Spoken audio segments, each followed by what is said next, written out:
Federal funds for new road construction projects were recently announced for some busy parts of Lexington.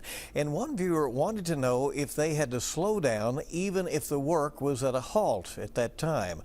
Victor Puente has the answer in today's Good Question. For today's Good Question, Andrea asks, the speed limit is reduced in construction zones. On weekends or days when the construction workers are not working, do we still have to follow the lower speed limit? Well, yes, you do. That's because those lower construction zone speed limits are always enforced, whether workers are present or not. Lieutenant Chris Van Brackle with Lexington Police told us part of the reason for the lower speed limit is the additional hazards that the construction zone creates, like narrower lanes, lane shifts, obstructed views of the road, or even construction equipment parked near the road.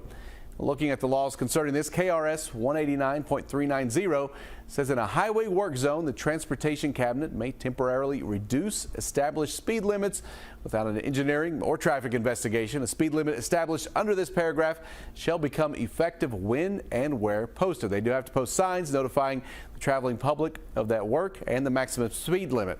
So workers not being there doesn't change the fact that you should slow down, but it could impact the penalty if you don't. The section of the law regarding fines says that in order for a fine to be doubled under this section, the highway work zone has to have signs displayed letting drivers know about that work zone and fines saying that they'll be doubled, and at least one bona fide worker present.